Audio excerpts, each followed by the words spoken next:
Walz literally taught high school in China. He lived in China. Okay. He's not, he literally has openly stated he doesn't want an adversarial relationship with China. Focusing on, and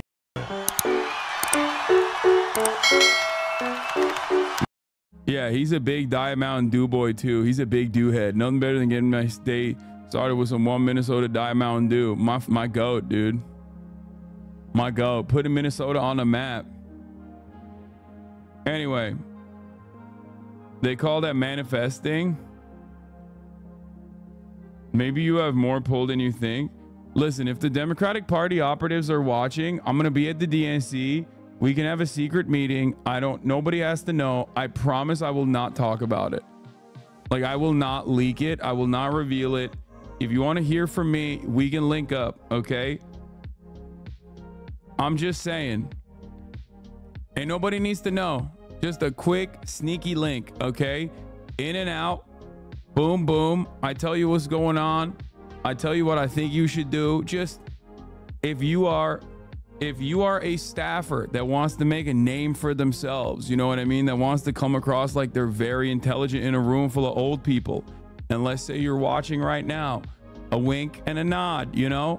I'm just saying, hit my line. Hit my line. I got you. Okay. And nobody needs to know about it too. Not a soul needs to hear about it. I will not be telling anybody. Hasan, after getting shot with a liberal gun at the DNC, I'm advocating for endless war. No, I have a method. I have a couple things that I believe genuinely in my heart that are just like untested. And I don't think they're like political theories in general that are completely that off base. But a couple of them obviously are, you know, don't capitulate to right-wing framing. Duh, that's an easy one. Everybody believes that. It's a given. But beyond that, one theory that I have is that Americans don't give a shit about foreign policy, but they also are on board with like pro-peace messaging. And when you pair both of those concepts up, I think that like the Democrats should not be afraid of putting forward a pro-peace message. Okay. So yeah, there's a march outside the DNC for Palestine. You will have to cross their picket line to get in. Hell yeah, baby. I'm going to be like, you guys, I love the Democrats. I love the Democratic Party. Like, why do you think I'm going, chat? So you do know that there are like pro-Palestine, literal Palestinians like that also are in the Democratic Party. Anyway, I know it's because you want to kiss Nancy Pelosi's ring, to be honest. Yes, I do. Okay. Hasan's true colors coming out. All I'm saying is I got some little theories. Okay. I got some little theories that, you know, if you guys want to hear about, we can have a quick link, a sneaky link. Okay. Ain't nobody needs to know about it. Hold on. I got to post this thing. God damn it. You trying to Walz? Yeah, I'm trying to live stream the DNC secret meeting. No. Going liberal, I see. Yeah, dude. Yeah, definitely. Trump just posted about Aiden Ross, 100 million views. It's such a goon, dude. This is awesome. Okay. Folks, we got a lot to talk about. Okay. But yeah, I played a quick game of ball, like a couple games of ball. I'm trying to post it on my Instagram real quick because like I am literally still a lethal shooter though. Okay, I'm so flipped up right now. Yeah, my showing. So Kamala Harris didn't pick Josh Shapiro only because he's Jewish and because he helped the nephew of one of his political donors get away with stabbing his fiance 20 times. Sickening. Yeah. Fascists are planning more demo in the UK, including immigration officers in Bristol tomorrow. It's time to jail their asses. Put them in jail. Put them under the jail. Put them in a jail that is like spelled weirdly, like with a G-A-O-L. You know what I mean? That type of like, that's how you know that's like American style prison. You know what I mean? Like old school. Yeah. Put him in the type of jail that isn't even spelled normally so that you know that's just like really up. Like he's going to be sitting in a Iron Maiden, you know, that type of situation. Yeah. Put him in those like pots. Put him in those perma pots. Elon Trump interview on Monday. Content secured for next week. Oh, that's so sick. Oh, thank you guys. Oh, thank you to the Republicans. Thank you to the Democrats. Things are just like, things are looking up. Okay. Things are looking up. They're lining up. But yeah, we're going to. No Jews allowed at the top of the Democratic Party, says Eric Erickson. Chuck Schumer quote tweeted, Eric Erickson said, news to me. That's crazy. Okay. Let's just get popping. I mean, I no introductions, no nothing necessary. I will show you my sweet ass 3-point floater. It's bag work. It's in my bag. Okay. This is very much a part of the bag. I will show you that, and then I will blast off after. Also, this is pretty funny. Big year for Midwest princesses. True. Here, I'm gonna show you the bag work real quick. But yeah, I woke up, actual banger pick. Good news. I glazed up Tim Walz a little bit on my Instagram. Posted one of my older videos on him and the Democratic Farmer Labor, whatever the party in Minnesota, which I think is a sick ass name for a party. They're not just like the Democratic Party. They're the, you know, they got labor in the name. They got farmer in the name. You already know what it is. Okay. Posted another sick ass photo with this man. I'm glazing him a little bit too hard. I know I'm glazing him a little bit too hard. I know. It's just like, if your boss looks like this, you don't need to worry about AI taking your job. And then here's my ball. Here's my ball bag. Watch this. Watch this.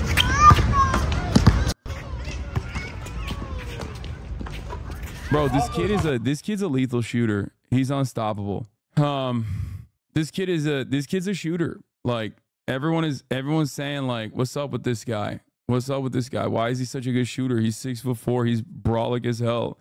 Like he shouldn't be that good at shooting. And it's like, no, I have it all. Okay. He's a football coach who ice fishes and protects women's rights to choose, and trans people too. Like he's solid as hell. He's so solid, it freaks me out. Like it just like freaks me out that the Democrats actually went with the smart choice and not like the scared pick. Okay. Liberals are not happy about this VP pick. Shapiro actually failed the vibes test. Yeah, we got a lot of inside baseball analysis coming on this front. But yeah, they're pulling the socialists as a house on Walz too. Oh hell yeah, dude. Oh hell yeah. They got nothing. They got nothing. First of all, he's not a socialist, bro. Shut the fuck up. He's the governor of Minnesota. Like you can't say stuff like that. These guys are so brain broken. Oh my God, everything is falling in line, dude. All the cards are in place. Virtually every single thing. That's how you know they're failing big time. Okay. If you want to know, the Democrats are doing so well because the Republican messaging on this front have been so bad. Okay. They're so bad. It's so bad. They're talking about how he like taught in China for a year and knows how to speak Mandarin. It's like they're gonna be calling him a Chinese spy. They're gonna say he's the Manchurian candidate and you know, they're really just going to push away what remains of like the rest of the normal people living in the Rust Belt. Okay. It's crazy. It's crazy. It's actually so crazy. They're awesome. It's great. Everything so far has been going according to plan. You know what I mean? It's just, patriots rise up. You know who you're voting for. Harris Walz, Sharia law, Trump Vance, Cum Tavern. That's right. Like that's correct. We're voting for Sharia law. That's what we're voting for. We're big time.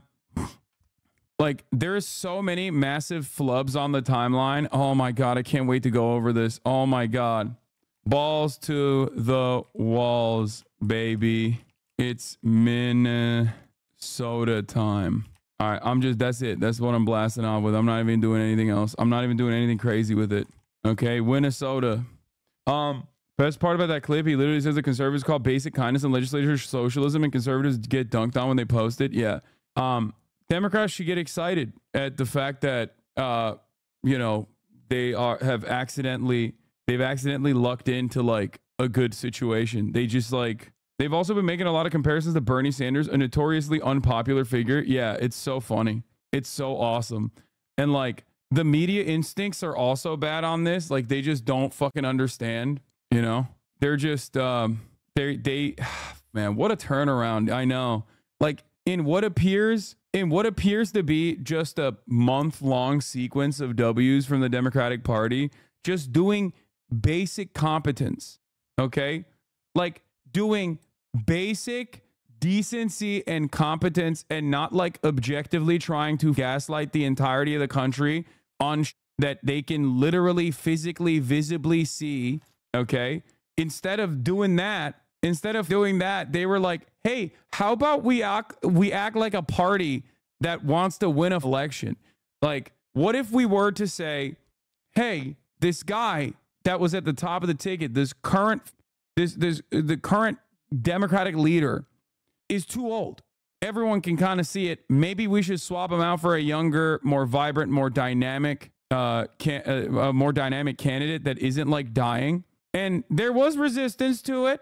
There was resistance to that. And yet Nancy Pelosi pulled through. Nancy Pelosi this month in Clean Time. Just say you want to fuck taxes, dumbass. What the fuck is wrong with you? Anyway, yeah, this is the moment. This is something that it's so funny that Walz is the pick because progressives, even leftists, have been writing for the Minnesota Democrats for quite some time. Like I myself have offered some coverage on that like way back in the day. As soon as there was a one-person majority, like one-seat majority in Minnesota, they went to town. They went nutty with it. They were like, "Oh yeah, no more hungry children. Actually, sorry, sucks to suck. Yeah, we're gonna do paid family leave. We're gonna do all these things like no more captive meetings that are obviously anti-labor. Like all this stuff." They just went boom, boom, boom, boom, boom. They put those numbers on the board. They went crazy with it. And honestly, it was great. This is why like Walz, for a lot of people, Walz might be out of nowhere. You know, they're like, who the f is this guy? He just seems like an old man. Ironically enough, he's like around the same age as Kamala Harris, even though he looks much, much older. Who's this like folksy guy? No, he's been doing the damn thing. I've said it before.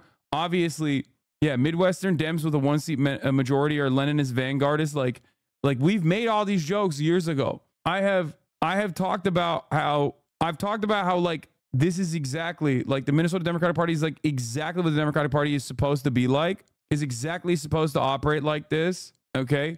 And you know, they're doing it. They did it. And yeah, we're going to talk about Hamas as well, by the way, but and the Republicans literally don't know. They don't know what to do. They have no way of dealing with this. Okay. They have no way of dealing with this. They just have no way of dealing with it. They don't know. The Republicans are in panic mode. Okay. Yeah. Also, before the Maoist third worlders get mad, China and, Walz literally taught high school in China. He lived in China. Okay. He literally has openly stated he doesn't want an adversarial relationship with China. I've been focusing on, and I lived in China, and as I said, I've been there about 30 times, but if someone tells you they're an expert on China, they're probably not telling you the truth because it's a complex country, but it's critically important for us. I don't fall into the category that China necessarily needs to be an adversarial relationship. Like Van Jones says, Dems appeasing bigots. I think Van Jones needs to shut the up. He needs to shut his ass up, okay? Go cry about Joseph Robinette Biden dropping out of the race more. Suck my Van Jones. You used to be a goddamn Maoist in San Francisco talking about America, KKK. Now, you big phony, you're running your mouth like this on CNN. Suck my dude. Fuck you, Van Jones. Fuck you, dude. Bitch ass. Stupid. Fuck him. I mean, seriously, him, dude. It was a little risky, though, Van, yeah, that she didn't go with Shapiro to kind of lock down Pennsylvania. I mean, yes, David Challing was saying earlier.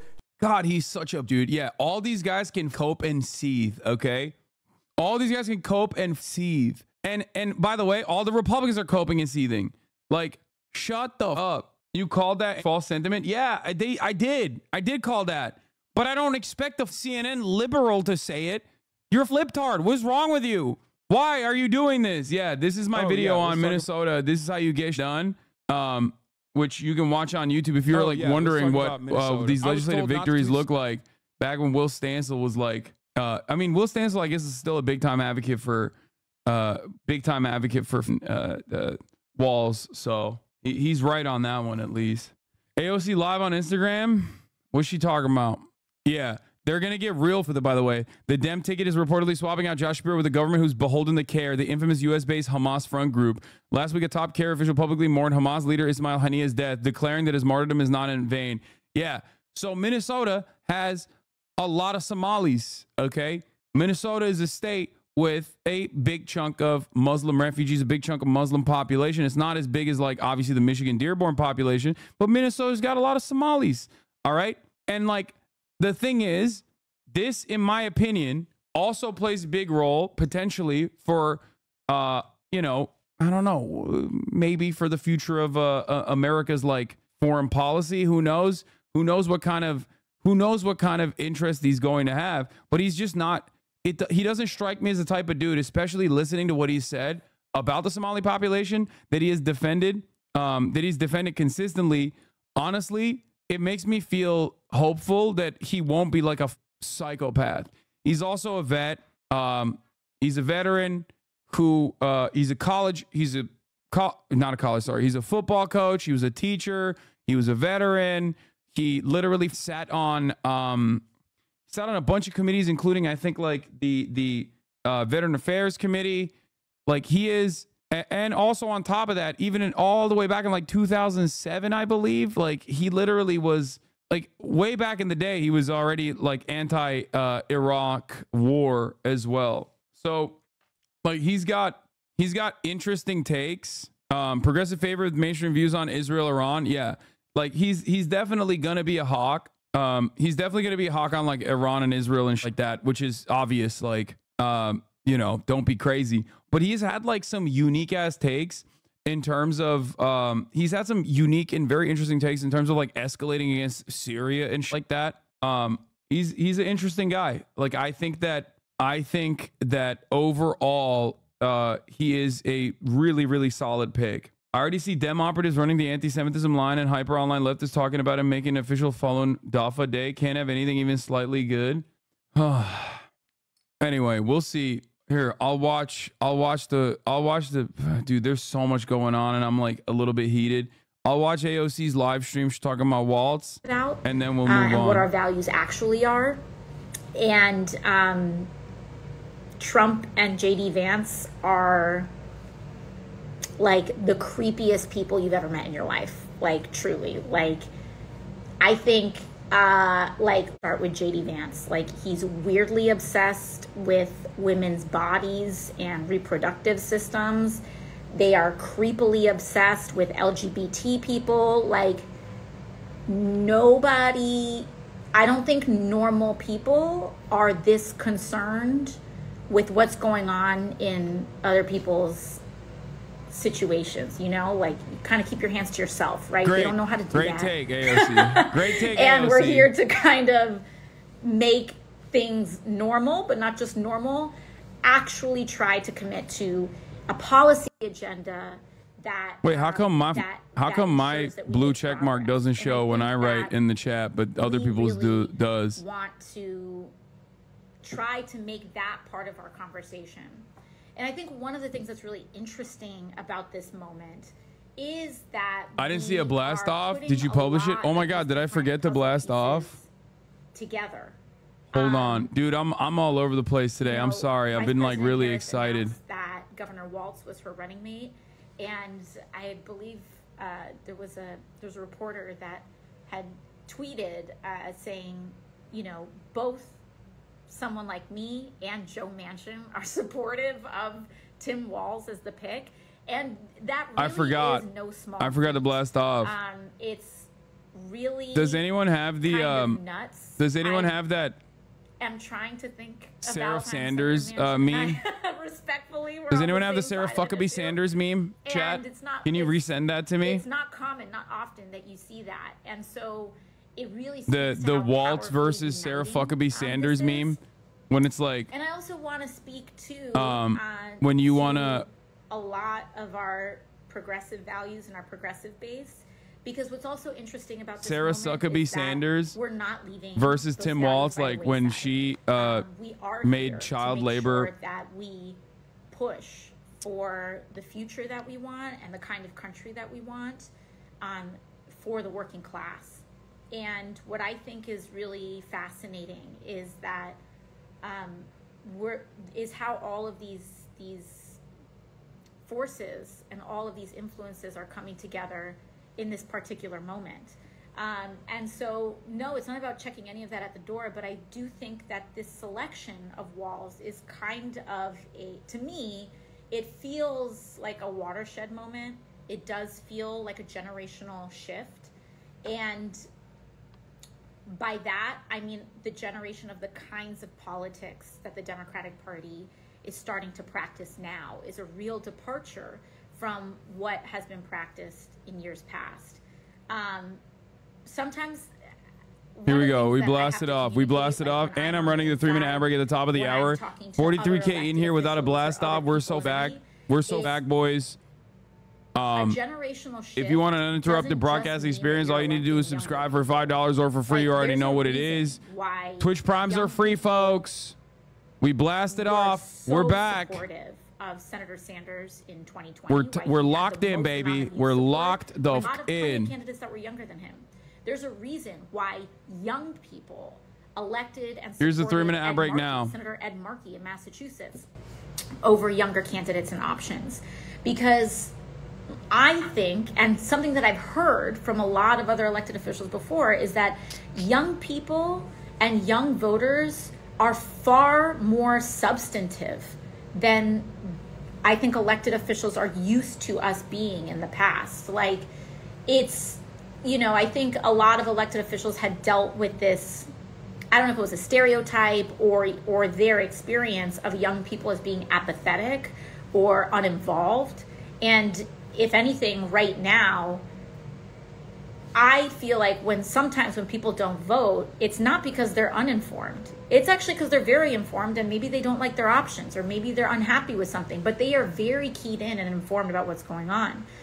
And now what I'm also sensing is like there is an enormous substance to the youth vote. They want to know about what's happening to end the war in Gaza. What the fuck, Rando Jen? Thank you for the 10 policy gifted. Commitments we're going to make to stop the climate crisis. I don't entirely agree with this. I think like for this community and for a lot of the people that she communicates with, dialogues with that are young and progressive, yes. Like you got the Sunrise Movement, you got people like that. Those people are definitely very invested in like policies, very invested in changing America's outcome, changing America's future, especially when it comes to foreign policy like Gaza, right?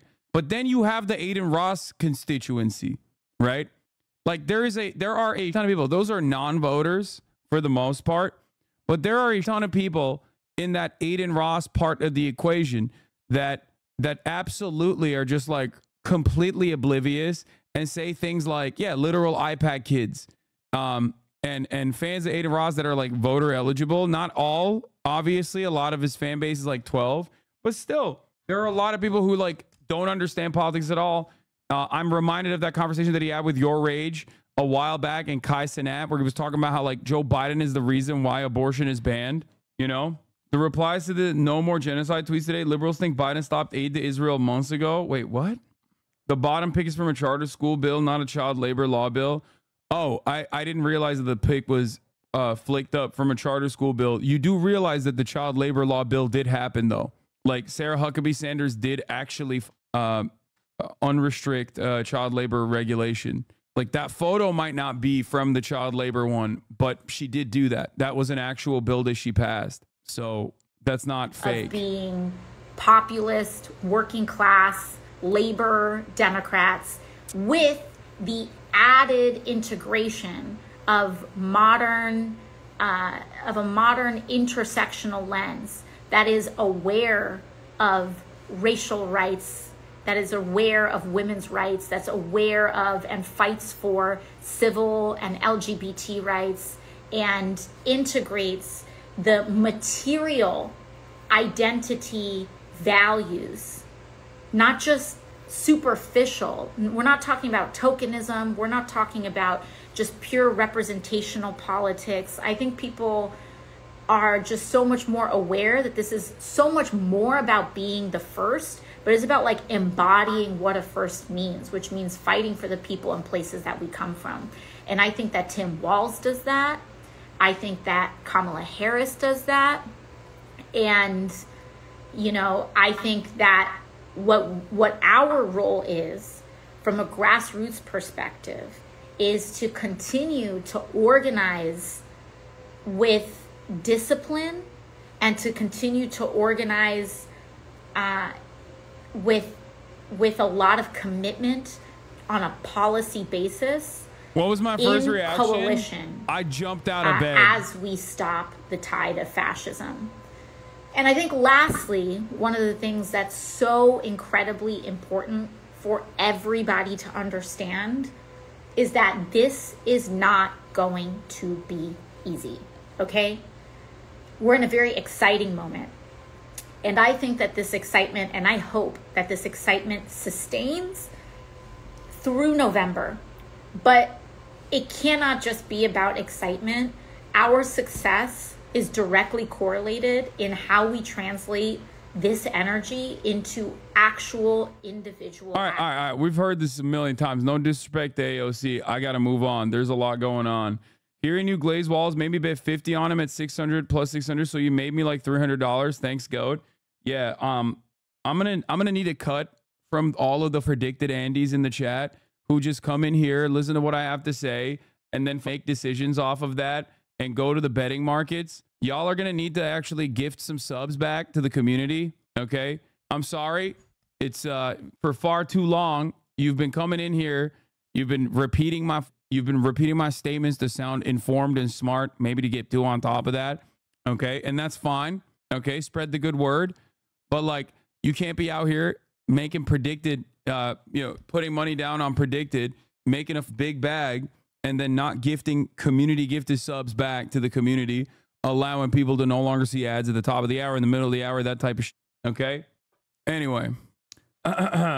So here's what, here's what the RNC research has found so far on Tim Walz. I'm going to give you guys like I'm going to try. I'm really excited. I'm a little bit all over the place.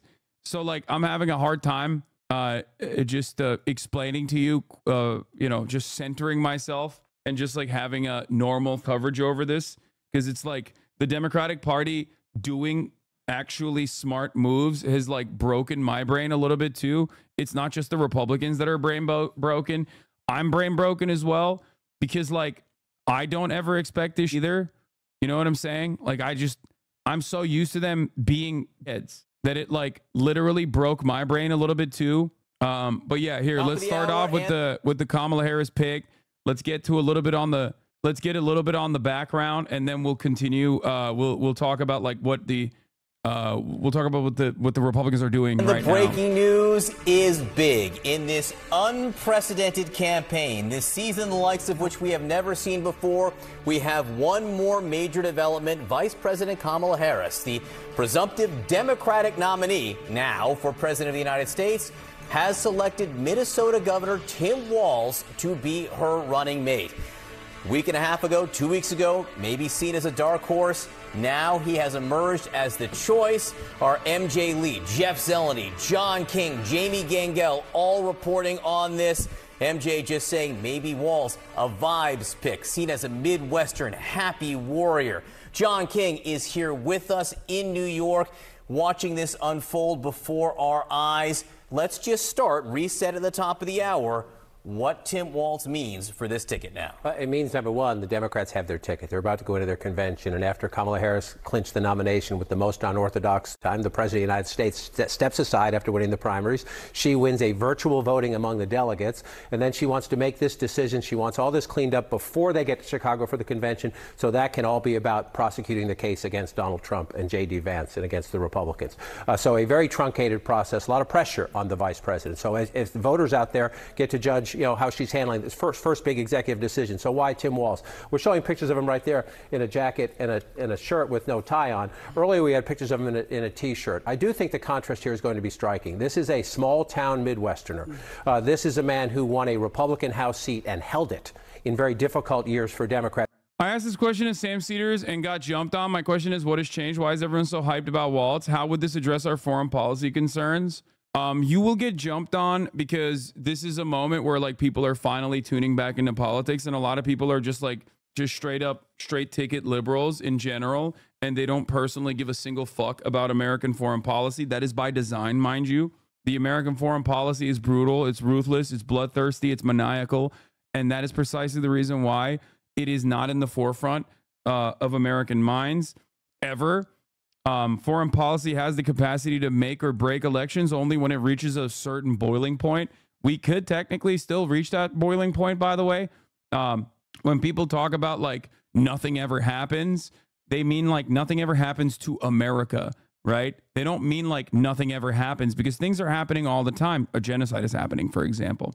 But that's the reason why people will yell at you and say that you're like spoiling the fun that they're having right now.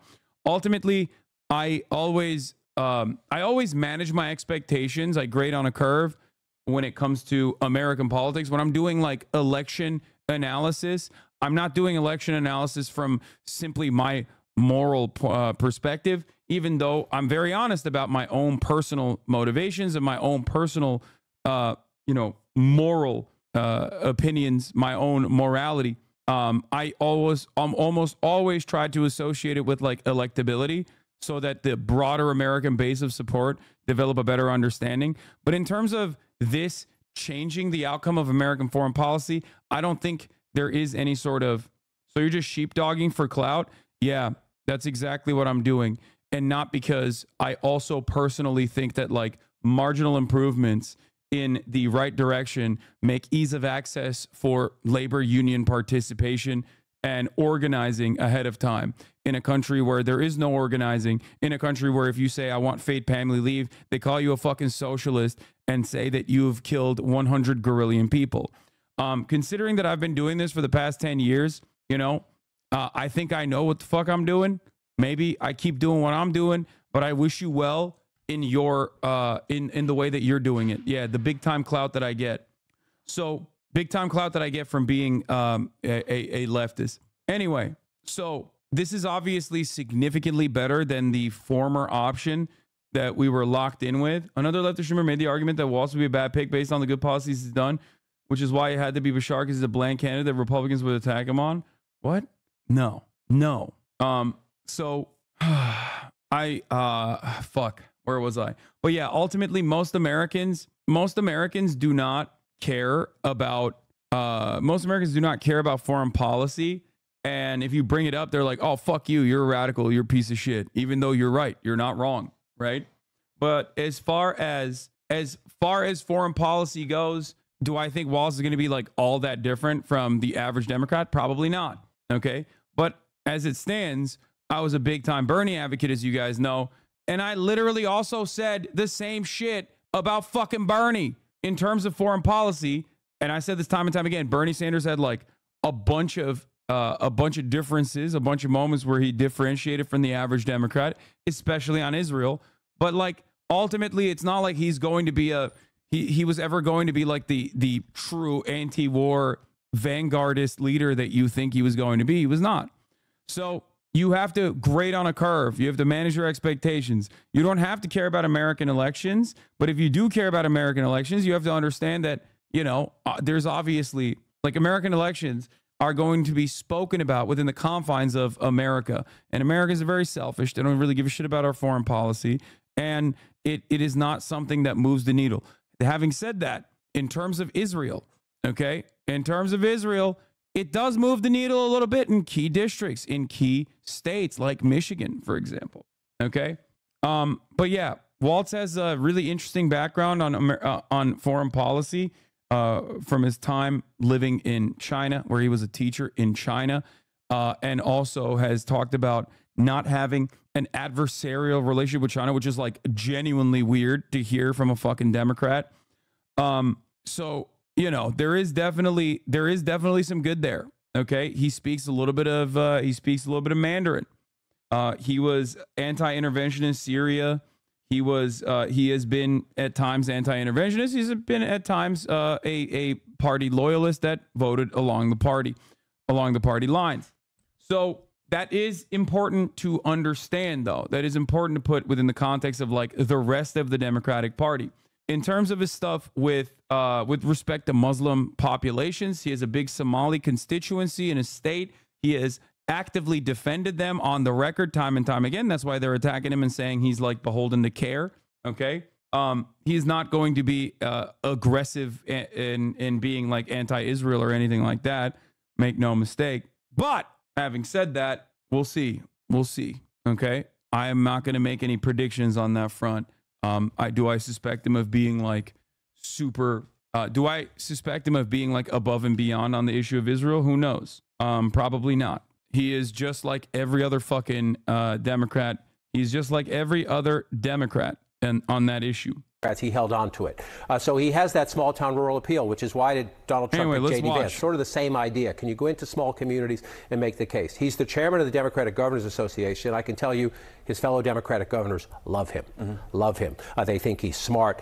They think he builds consensus. They think he's really funny. And so they like being in his company. And that matters in a campaign. In terms of Harris being out, are you confident that do you have the loyalty and do you trust your partner out there on the campaign trail? Does that person at tense moments, and there will be a lot of tense moments in the next 90 days of this campaign, make you laugh and make you smile and maybe take some of the pressure off you? Can you do the small market television? Walz fits that bill. Now, yes, Walz can do retail much better than Kamala Harris. Kamala Harris still has that like elitist California stink on her a little bit when she's running around. She plays well. She plays well to younger voters for sure. But like ultimately, you put this man in the fucking Rust Belt, he's going to thrive. That's where he's from. You know, that's what he does. That's his shit. He's a goddamn teacher from fucking Minnesota. All right. So that he's got like a lovable older coach energy because that is what he is. He's got a decent amount of time in the legislative body. He has performed and outperformed the Democratic Party routinely as the governor. He's a popular governor. He's done a lot. His legislative accomplishments in 2023 onward is pretty solid as well. Like he is 100p a phenomenal pick, a great pick. Okay, top of the leaderboard pick. Absolutely stoked for this. Absolutely stoked for this. He also has a DUI on his record. That, yeah, say no more. That makes him even better. So the Democrats have obviously set us up for low expectations time and time again. Up until the last moment, I straight up thought that they would still go with Shapiro because Shapiro was the scared pick. Okay. Josh Shapiro, governor of Pennsylvania, was the scared pick. Okay. That was the pick you do when you're not confident in your abilities of running and winning PA on your own. Okay. And honestly, I genuinely thought like it's still going to be a bad pick. It's still going to be a bad pick. It's not going to be a good pick.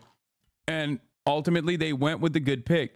I do think that they are responding positively to what they are hearing and what they are seeing from the progressive wing of the base of support in the Democratic Party. I do think that. Now, obviously, this presents an opportunity. Keep pushing on this front, specifically on Israel. Okay? Every unlikable leftist I've ever seen is really out here like he's not leftist Jesus, therefore I will be not voting. Yeah. Don't listen to these people. Okay? Don't. It's fine. Those people probably do a phenomenal amount of activism. They're at the forefront of all these movements and stuff like that. It's great. Those people are your allies. Those people are necessary. But this is elections. This is electoral politics. They don't fucking vote anyway. Who gives a shit? You're like, yeah, that's fine. Who cares? Like I was duking it out with some people in my own Hoscord. There was a Nigerian Hoscorder who was like yelling about the VP pick not being like a revolutionary pick. And I was like, listen, brother, I love you. But like, it's like saying the global South is upset about, the fucking Minnesota State comptroller.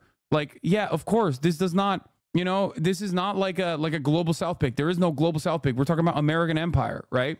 The most that America could do is step aside and allow the revolutionary potential of the third world to continue. Okay. That's the most you can expect from the imperial core, which is not going to happen anyway. I'm over here looking at a hemorrhaging country, a country that's bleeding, and a country that is on its last leg, basically fucking being actively more violent year over year and trying to create a system, or at least like envisioning a system where it's like at least a little bit better in terms of organizing so that there can be actual progressive momentum in this country, labor momentum in this country. That's it. That's what I care about. You know, I thought crime was down. What? Crime is down. The fuck are you talking about? When I say hemorrhaging, I'm talking about, when I talk about America dying, I'm talking about like American empire. I'm talking about income inequality. I'm talking about the very obvious instability that we are staring down currently. Anyway, how is a guy that created free breakfast and lunch not a radical pig in a good way? It's insane to me. What do they expect? America's getting more violent every year. Yes, I meant on its foreign policy. I don't mean that like America internally is getting more violent. America's always been pretty fucking violent in general. Crime is down, but that's besides the point. I'm talking specifically about America's active participation in global violence. Okay? Anyway, let's continue. Now, we're going to see how he plays out. And again, I'll be a broken record on this. There is no data in the 37 years I've been doing this that says your vice presidential pick makes the difference in the end. However, it can hurt you. We could have a conversation about has Vance hurt Trump or at least stalled Trump's momentum a little. Walz is the one that sent the National Guard in during the George Floyd protests and has been making it harder to persecute cops and implements reforms in Minneapolis. Yeah, that's actually a really interesting take, because there's a big column A, column B on that front as well, because he does have some weaknesses. You just mentioned 2 solid ones, but he's also the same guy that, if I'm not mistaken, allowed the Keith Harrison prosecution to occur, right? Or hold on, no, not Keith Harrison. What's fucking Keith Ellison, not Harrison. Sorry. He's the one. Wait, hold on. He's the one who pushed, like he's the one who at least didn't get in the way of Keith Ellison, not Harrison. I apologize. And I think that that in and of itself is like pretty solid. Yeah, he also lamented on his abject failure of riot response. Summer, Minnesota Governor Tim Walz confronted criticism after a third night of destructive protests in response to George Floyd's death in police custody. National Guard officers said the mission lacked clarity. So he is, like I said, he is an interesting guy even on this front as well. But of course, no politician is perfect, and Walz is not perfect either. No leftist who votes thinks that we're going to vote ourselves into a socialist utopia with one election. Ultimately, meaningful change will come from some amount of violence here at home. And news like Walz being picked for VP speaks to a future where that great change comes with potentially less violence here at home. But maybe I'm speaking out of my ass. I think it's a good idea. This is a good thing for normal leftists who vote. Yeah, I think ultimately, look, man. Ultimately, I want nice things. Okay, I just want what? Oh no, TikTok and Instagram, Hasan D Pike. They got my username wrong. Twitter leftists are gonna hate on any option unless it's a Che reincarnate. It doesn't matter. It doesn't matter. It doesn't matter. There's no such thing as Twitter leftists. Okay, we're having a conversation about electoral politics. It doesn't mean anything. Okay. Twitter leftists are completely meaningless in this conversation. Okay. You want to know who actually played a big role here? Motherfucking Nancy Pelosi. That's who played a big role here. Okay. She played a much larger role than like any number of hammer and sickle accounts. So it's fine. Power doesn't come from above. It comes from below. Walz and Harris will be easier to organize under than Trump, but of course they're still going to send in cops to beat the shit out of us anyway. Yes, exactly. Fun fact, Tim Walz is the only person on either ticket that doesn't wear makeup. He's also the only person, aside from Donald Trump, since the Carter administration, that doesn't have a law degree, I'm pretty sure, of some sort, right? Like, or is it like a VP that hasn't had that, which is pretty wild.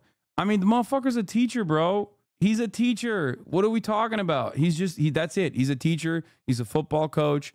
He was in the army. Like, he's pretty fucking solid. I don't really give a shit about like him being a veteran. I do care a lot more about him being a teacher. Just like with Ketanji Brown Jackson, I care that she was a public defender. Okay? Like, these are very important things. This is life experience, especially in more formative years, that truly changes the way you view the world. Okay? If you're not a fucking like out of touch rich weirdo like half of the fucking Republican Party, for example, like, that's cool. That's a good thing. That means that you are going to be the kind of guy that legitimately would advocate for certain positions because you have lived experience on those positions. Okay? Sometimes life is as much about the lessons you learn as the lessons you teach. When I grew up, community was, high school class was 24 people. I was related to half of them. I learned to be generous towards my neighbors, compromise without compromising my values, and work for the common good. My dad was in the Army, and with his encouragement, I joined the Army National Guard when I was 17. I served for 24 years. I used my GI benefits to go to college and become a public school teacher. I coached football and taught social studies for 20 years. And I tried to teach my students what small-town Nebraska taught me: respect, compromise, service to country. And so when I went into government, that's what I carried with me. I worked with Republicans to pass. That's the thing. Like, he also is like pretty popular in Congress too. Like, people love him. Like, amongst, like, listen, the VP can play a big role in obviously, dominating Congress. I hate you leftists so much. Brother, you can hate me all day, every day. I still want you to get fucking, I still want an easier future for your children. I still want you to be able to get fucking healthcare. I still want you to be able to get educated for free, I still want all the government handouts that are given to fucking massive multinational corporations that rake in billions of dollars of profit by abusing people like yourself to actually not get those handouts and for you to get those handouts instead, okay? It doesn't matter. You can hate me all day, every day, okay? I still want that for you because I know that when you get those things, you will be less angry because the hatred that you have is simply the anger that you have for the anger that you have festered, that you have manifested in your body due to all the fucking underlying material circumstances that you're subjected to. Okay? Your life sucks, you get mad. And then people tell you, you should get mad at this fucking guy. Okay? Rich people turn around and tell you, you should get mad at this other person. Okay? This other person who says you do deserve nice things, as a matter of fact.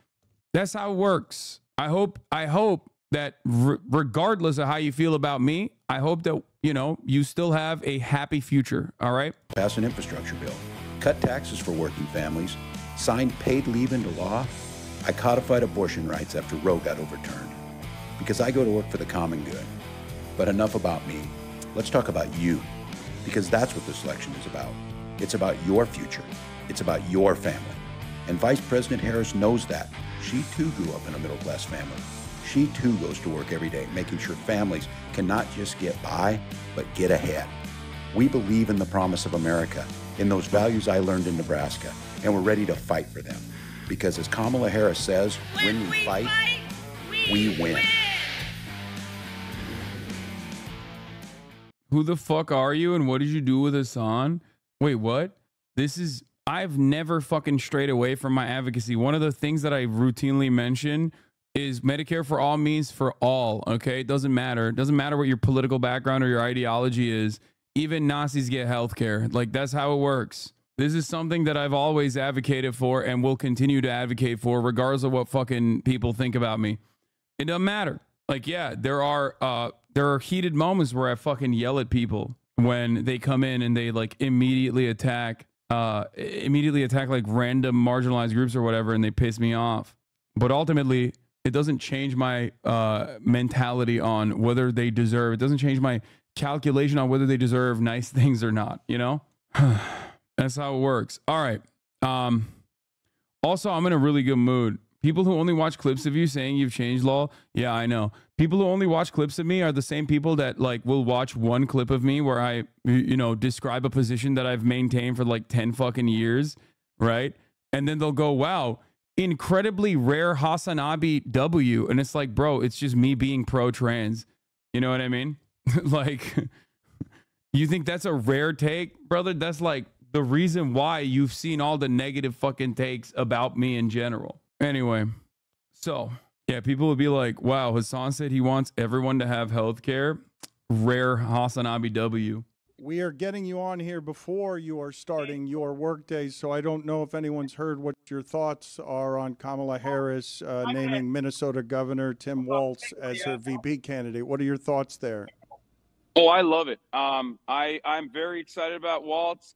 Walz he's a fighter. He's done a lot with a very slim majority in the state legislature in Minnesota. And I've been riding for the Democratic Party of Minnesota for quite some time. So I'm actually very excited about Walz. I definitely think he was a better choice than Shapiro. A lot of people immediately think, oh, is it because of Israel or whatever? No, like Walz is also, going to be pro-Israel. Most Democrats are. In general, that's American foreign policy. My frustration with Josh Shapiro was actually because he was pro-school vouchers. Like, he worked with the Republicans in the state when he became the governor to push for a school voucher program, and I think that's that's very right wing for me. I don't really like that. I think that's immediately it spells that you're anti-teachers union, and that's a pretty solid, pretty important constituency for the Democratic Party.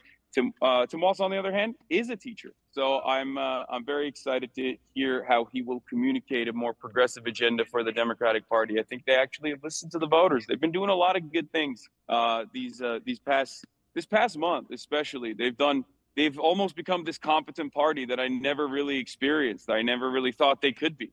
Did you bring a tripod to the court? Yeah, I always bring a tripod to the court to film myself playing basketball and stuff. But like this time it actually worked. So that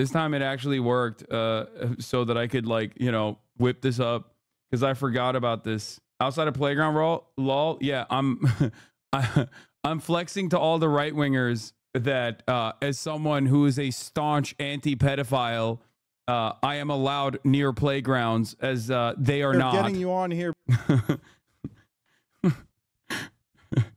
It's like this is something that you are not legally allowed to do. Half of the Republican Party's base of support. Anyway, my fiance says you have big pick-me energy, bro. You appeared in her dreams too, bro. Yeah. Have you talked to Dan before? No, I have not. This was Matt Dakar. Thank you for the 50 community gifted subs. What a crossover. What a crossover. People are saying, who the fuck is this sweaty dude? Yeah. All of my like sports broadcaster friends that I've worked with over the years are going to be so shocked that I appeared on a fucking sports show.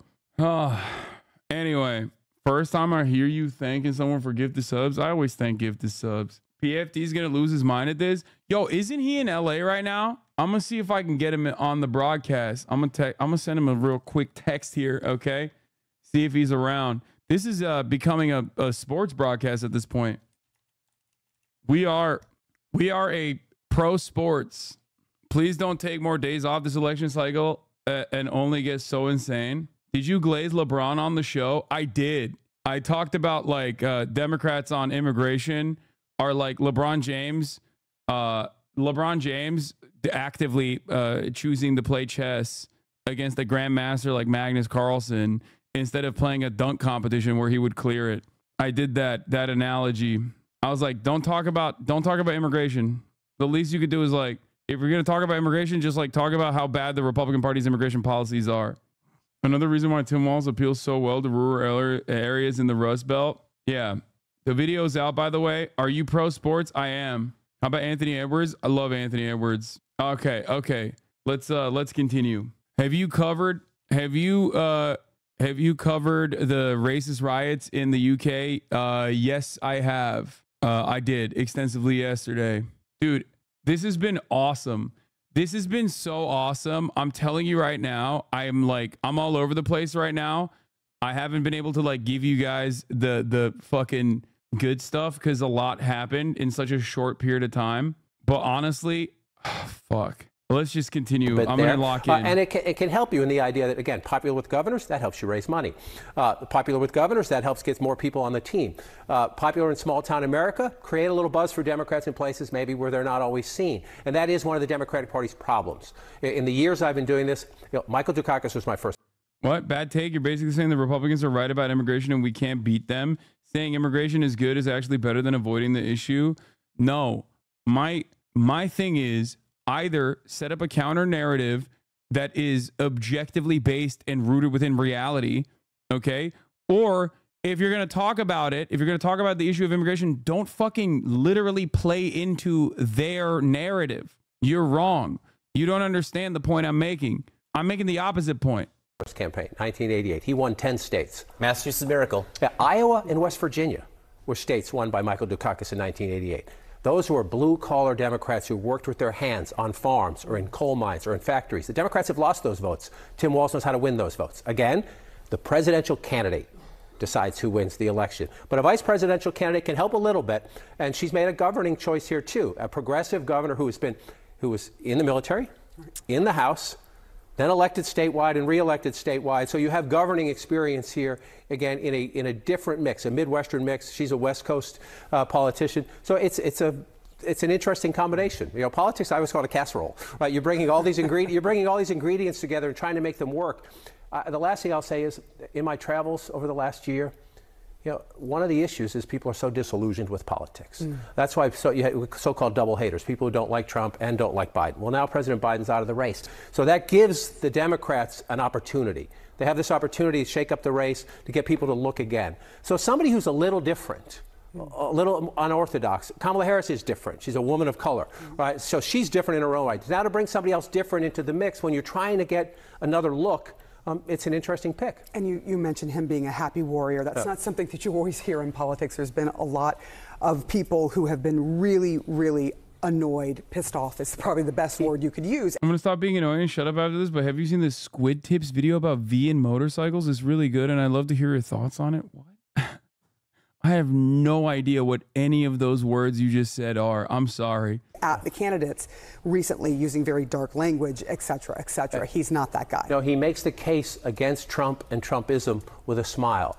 And he says make it, he urges people to make it with a smile. And he urges people to say, don't demonize the voters. Don't demonize the people with whom you disagree. Try to have a conversation with them. Try to win them over with your own arguments and with your own details, not by saying you're a moron or you're an idiot or go away, I don't want to listen to you. Try to find out how they got there. Minnesota nice. What is the source of their disillusionment and their disaffection? Not just push them away because they disagree with you. Yeah. Let's go to Jeff Zeleny now. Jeff, there is this question about what the relationship was before all this. How much did Kamala Harris know Tim Walz or have ever sort of talked to and had conversations with Tim Walz before the dark horse became the pick? HasanAbi likes Anthony Edwards, a known homophobe. I'm sorry, bro. It's not the homophobia, okay? I don't know if you know this, but like that has no basis in my analysis. Okay, have you seen the way he balls? Okay, it's like Kyrie. Listen, I got a lot of love for Kyrie. Okay, and it has nothing to do with his takes. Don't come in here and pull some shit like that. Okay, Anthony Edwards also. Yep, you're right. Pro-abortion. This is true. Ne haber anne? Gördüm anne, konuşamam şu anda. I said, let me see. Sir, I'm told not much. They did not have much of a relationship. But another source just a moment ago pointed me back to a visit that Vice President Harris took to the Twin Cities in Minnesota in March. And she visited a Planned Parenthood clinic. Of course, she has been the leading champion on the, at the time, Biden-Harris campaign for abortion rights. And that has been one of the really anthems of her candidacy. And Governor Walz was at this Planned Parenthood clinic. It's the first time a sitting vice president has visited such a clinic. And I'm told that she walked away impressed by his demeanor, how he carried himself, and she liked him, but did not know much about him. And of course, at the time, this would have been unthinkable. Just 16 days ago, she was the running mate. She was not looking for her own running mate. So that is what is remarkable about this. But really, in the last 2 weeks, Governor Walz went from a third-tier contender in the views of someone who's close to him to one of the top three. And they believe that was largely because of what he was doing sort of very publicly. He was doing every interview he could do, trying to make the case to some Democrats and make the case why he is the type and flavor of Democrat that could help win voters back. If you think back to it, Mehdi with another 50 gifted. God damn, I didn't even see that shit, dude. That's crazy. If you think back to sort of the Democratic Party, how it was not that long ago when Barack Obama won in 2008 and 2012, they won a lot of areas that are now red. John was just talking about many of those areas. Governor Walz is someone they believe who can help sort of win back these areas. There, of course, are limitations to this. Vice President Harris is at the top of the ticket. She is the standard bearer. So we will see in the coming days how much he can sort of give some calm and relief to some voters who are unsure about this. But the contrast is something I'm told the Harris campaign very much liked, and the chemistry is something that she also liked in the final days of this search. Guys? Not a lawyer. Tim Walz also No. not a lawyer, which is unusual, right? I guess Al Gore wasn't a lawyer. I mean, it's not often you. Yeah, social studies here. You don't often see, politicians at this point who haven't had experience in the law, especially on the Democratic side. Let's go to MJ Lee for more reports. Tim Walz literally met with Netanyahu. Oh my God. What's next? Are you going to tell me that he delivered a speech at AIPAC where he talked about how he's committed to the security of Israel? Wow. Look at how shocked I am. This is my shocked face. Oh my God. I can't believe it. That's so strange. That's such a strange thing that you're telling me about any American politician. I love people that literally will openly recognize that, like, AIPAC dominates Congress, okay? Dominates Congress. Talk about this. And then you turn around and you're like, look, another Democrat went to AIPAC and another Democrat met with Benjamin Netanyahu.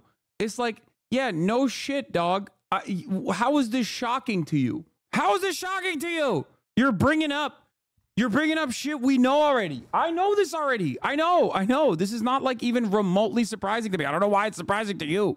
What the fuck? Like, you should know this. If you are someone who is already like very invested in Palestinian emancipation, you should be aware of this already. What the fuck? Reporting on how we got to this point. MJ, what are you hearing now? Yeah, John, I do think So why the fuck are you supporting him? Brother, there is virtually no other fucking candidate. Like, there's like 3 that haven't touched AIPAC, okay? What are you on right now? I'm saying that is the bipartisan position, okay? What do you mean?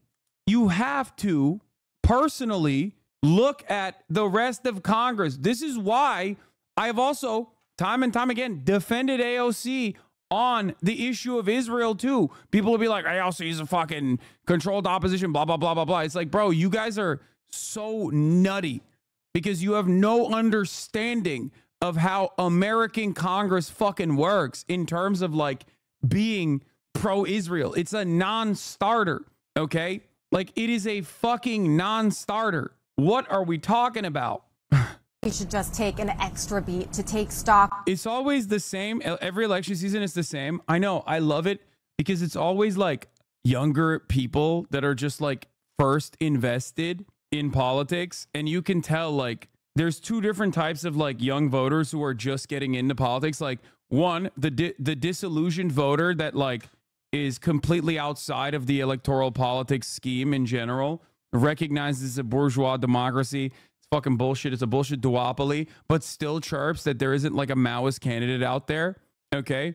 And then the other type of voter who's like is like diehard invested in the Democratic Party and still thinks that the Democratic Party has their best interest in mind. Now, obviously, this is a unique moment in American politics. It's very different than the way I talk about how the Democratic Party operates in general. If you've been watching me for a long enough time, you probably know what I'm going to say for the most part on the Democratic Party's future prospects and how they operate normally. This is unique. This is a unique instance. But even before this instance, even before the last month of the Democratic Party demonstrating that they can be competent, there was still hella fucking chatters in here being like, oh, but like you got to still vote, right? Like you got to do lesser evil voting, blah, blah, blah, blah, blah. Like all this shit. And that is because they're not disillusioned and haven't been fucked over time and time again after going out and door knocking, after going out and like being invested in a candidate or whatever. So it's like their maybe second election. So they don't know yet. They don't know how bad it is. They don't know how bad it gets. You're already being called a liberal. This is just an impossible conversation to have with anyone who's remotely online. I don't care. I am. Yeah, sure. Whatever. This is no different than when people go, oh, dude, you're a capitalist. I'm like, yeah, okay, sure. Yeah, I love capitalism. I love the Democratic Party. I'm a liberal. I'm a reactionary conservative. I'm everything at all times. Okay. And yet, for some weird reason, my position has not changed for the past 10 fucking years. And every single thing that I've said should happen is literally happening. So who gives a fuck?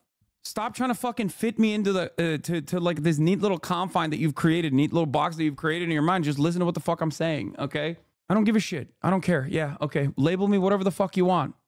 Oh, yeah, I'm 100% disillusioned because I actually have door knocked thousands of doors, but I understand that it's just me. To be fair, I don't think you're doing liberalism. I think the actual liberals in chat might be mishearing your take, though. Anyway, let's continue.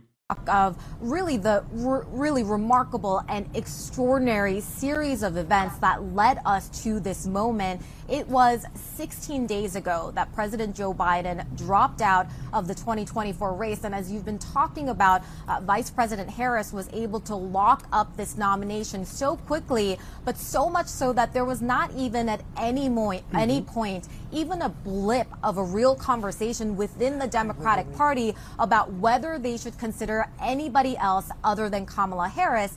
And now we have not only Kamala Harris at the top of the ticket, but within a matter of days, she has deliberated on and chosen the running mate of her choice. And it is now going to be the Harris-Walz ticket running against the Trump-Vance ticket. So we have seen such a remarkable and unprecedented transformation of the Democratic ticket in just, again, a matter of days. And I do think we should note that this moment really marks, in some ways, Kamala Harris defying President Biden. As we have talked about so much for years and years, President Biden and the advisors that are closest to him have made the argument repeatedly that the person at the top of the ticket had to be Joe Biden, that only he was capable of defeating Donald Trump, that with anybody else, the country really risked a second-term Trump presidency. And in that, they were at least implicitly suggesting that the Democratic bench of talent was inadequate. But now here we have Kamala Harris at the top of the ticket, now Tim Walz right there below her, and the two of them certainly do now represent sort of the future of the Democratic Party in a way that we would not have seen had Joe Biden remained at the top of the ticket. Now, one thing I will say, as we are now talking about this ticket facing up against President Trump and J.D. Vance on the other side of the aisle, I do think there's something to be said for the way that Walz has conducted himself. How much of this was Kamala making the decision? How much was the DNC? I think Nancy Pelosi actively was petitioning for Walz, so I will give her the credit for that as well. I'll give Nancy the credit for replacing Biden. And I give Nancy the credit for fucking pushing for Walz. That's my goat, okay? I despise her worldview, but that's my goat when it comes to fucking making picks, making stock picks, and that's my goddamn goat when it comes to changing the history and the trajectory of the Democratic Party in such a dramatic fashion that this race went from a Donald Trump lock, okay, to what you are seeing unfold in front of your eyes. POV, you begged like a dog and didn't get it. They're calling you out. Wait, what? Dude, there is no point in this process where I said I don't want Walz. I said I like Walz a lot. I've glazed Walz for at least a year plus at this point. Anyway, let's continue. In the last several weeks or so, as he has made the case effectively, a lot of Democrats would say, against Trump and Vance. You know, he is the guy that made the weird messaging really take hold as he described the Republicans on the other side of the aisle as those weird guys. That has been a really politically effective messaging, and he has clearly shown, whether he was intentionally auditioning for this job or not, that he can be that effective messenger for Kamala Harris and the Democratic Party. So all of these things would have gone into that decision-making process. I know that we were talking about this a little bit in the last hour, but I do think sort of that vibes decision, how much that factored into things, just the idea that this is somebody that she would have had good personal chemistry with, that he is widely described as somebody that people just enjoy spending time with. Let's go to senior White House correspondent Weijia Jiang. We're gonna get to like